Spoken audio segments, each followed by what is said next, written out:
এখানে বসো, তোমাকে দেখা যাবে। বক্স কত করে গো? মণিমালাস ব্লগে তোমাদের স্বাগত আর অনেক ভালোবাসা। আজকে আবারও একটা ব্লগ ভিডিও নিয়ে তোমাদের সামনে চলে আসলাম। প্রতিদিনই কিন্তু সকাল থেকে শুরু হয়ে যায় আমাদের সংসারের কাজ, কম বেশি যেমনই হোক না কেন, কিন্তু দিনটা কিন্তু শুরু হয় সেই কাজ দিয়েই। আজকেও কিন্তু তার ব্যতিক্রম না। আজকে বুধবার, আজকে যেন কাজটা ছিল আরও বেশি। প্রথমেই বলি যে যেহেতু এখন বুঝতেই পারছো বাংলার পৌষ মাস পড়ে গেছে, সেই জন্য এই মাসে আর কোনো ঘর ছাড়াছাড়ি আমরা করব না। হ্যাঁ, একদম লাস্টের দিকে তখন আমরা ঘর ছাড়বো, তবে প্রথম দিকে কিন্তু কোনো ঘর ছাড়াছাড়ি নয়। সেই জন্য আমি যতটা পারলাম আজকে এমনি ওপর দিয়েই পরিষ্কার করে দিলাম।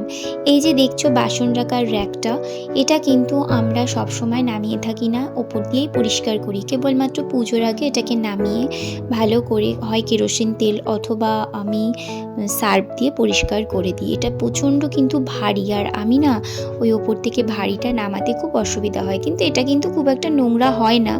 যেটা হয় সেটা হলো যে এই বাঁ দিকটা দেখো, এটা এখানে ডান দিক দেখাচ্ছে, অ্যাকচুয়ালি এটা কিন্তু বাঁ দিক। এই আমার একদম রাইট সাইড যেটা বলছি, ওই দিকটাই খালি একটুখানি তেল ছিটে হয়, আর বাদ বাকি মোটামুটি সব ঠিকই থাকে। আর রান্নাঘরের জিনিস কি বলতো, যতই চিমনি থাকুক না কেন একটু হলে কিন্তু সেটা তেল হবেই।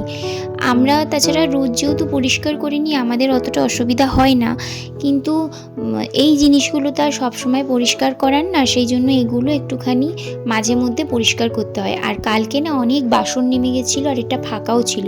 তো আমি ভাবলাম যেহেতু এটা অনেকটাই ফাঁকা, তাহলে পুরো বাসনটা গুছাবার আগে এগুলোকে আমি আগে ভালো করে একটু পরিষ্কার করে নিই। আর দেখো এই জায়গাটা এতটা জিনিস বেরিয়ে গেছে না, আমি ভাবি যে কিছু জিনিস তুলে দেবো, মাও বলে যে তুলে দাও, কিন্তু ওই মাই আবার দেখি পরে রাগারাগি করে, এটা পাচ্ছি না ওটা পাচ্ছি না, মানে সবটাই লাগে যেহেতু রান্নাটা মা করে, সেই জন্য।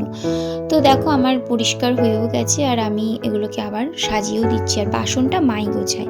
তো দেখো এগুলো গুছাতে গুছাতে হঠাৎ কানে শুনলাম যে ওই হরেক মাল এসছে। আর আমি না হরেক মাল আসলে এগুলো কিনতে খুব ভালোবাসি, মানে যতই যাই থাকুক না কেন একটু ওই প্লাস্টিকের টুকটাক জিনিস কিনতে ভীষণ ভালো লাগে। তো চলে গেছিলাম, ওই এক ধরনের স্কচ ব্রাইট পাওয়া যায় যেগুলো না খুব রাফ, মানে ব্ল্যাক রঙের দেখতে, তোমাদেরকে পরে না হয় আমি দেখাবো। তো ওইগুলো না এই হরেক মাল এখানেই পাওয়া যায়, 20 টাকা করে নেয়। তো বেসিক্যালি আমি ওগুলো কিনতেই বেরালাম। তো বলে না একটা জিনিস কিনতে গিয়ে আরেকটা জিনিসের ওপর চোখ পড়ে, তো এখানকার ঝুড়িগুলোও খুব সুন্দর লাগছিল। তো আমি এখান থেকে আরও দুটো জিনিস কিনে নিয়েছিলাম। একটা বক্স কিনেছিলাম ছেলের জন্য, একটা বক্স, মানে ওর বক্স আছে কিন্তু ও তো দুষ্টু, প্রতিটা জিনিসই নিয়ে সঙ্গে সঙ্গে ভেঙে দেয়, সেই জন্য একটা ওর জন্য পেন্সিল বক্স কিনলাম। আর ভালো বক্স যেগুলো সেগুলো তো তোলা আছে, তো ওটা মোটামুটি একটা ওর জন্য, নষ্ট করলে করুক, অসুবিধার কিছু নেই। তো সেই জন্য ওর জন্য একটা বক্স কিনলাম, আর দুটো স্কচ ব্রাইট কিনলাম, আর একটা ছোট্ট বালতি কিনলাম গাছে জল দেবো বলে। তারপর দেখো আজকে মনে হয় সারাটা দিনই মনে হয় আমার এই পরিষ্কার করে করেই যাবে, মানে আজকের দিনটা বোধহয় আমার সাফাই হয়ে যান।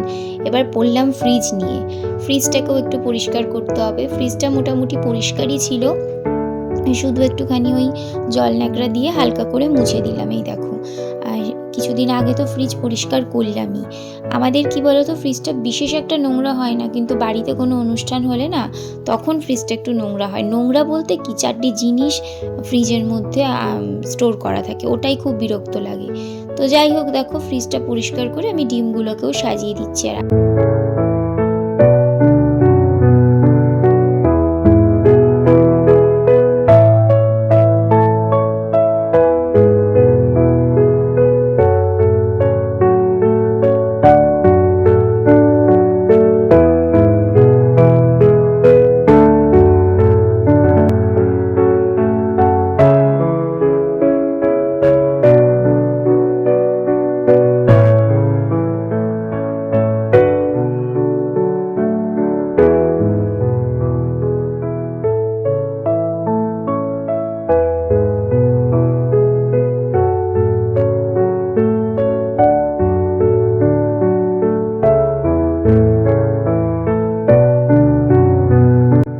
মাঝেও অনেকটা সময় কেটে গেছে, তার মাঝে চলে এসেছিলো আমার দেখো মিশো থেকে একটা পার্সেল। কি আছে এই পার্সেলে তোমাদেরকে পরে একটা ভিডিও দেবো, সেখানটায় পুরোটাই থাকবে। আর এদিকে দেখো মায়ের রান্নাও হয়ে গেছে, তো মা বললো একটু আমার রান্নাগুলো একটুখানি দেখিয়ে দাও কি কি রান্না করেছি, তো সবটাই তোমাদের জন্য থাকলো।